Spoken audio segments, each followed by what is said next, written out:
সারা বাংলাদেশের বিরুদ্ধে অবস্থান নিয়েছে আল্লাহের দৃশ্য প্রতিবাদ।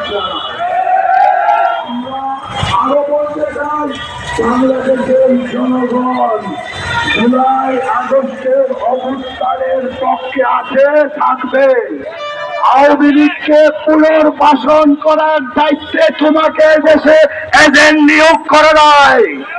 ভারতীয় এজেন্টদেরকে আমরা বলে দিতে চাই, জনগণের বিরুদ্ধে গিয়ে শেখ হাসিনা পার পায় নাই, তোমরাও পার পাইবা না।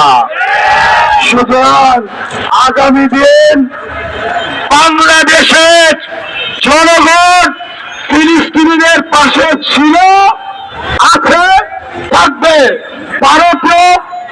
ভারতীয় মুসলমানদের বিরুদ্ধে যদি কোনো রকমের পদক্ষেপ নেওয়া হয়, আওরঙ্গজেবের মাজার সহ মুসলমানদের কোনো স্থাপনায় যদি হাত দেওয়া হয়, বিশ্বের মুসলমান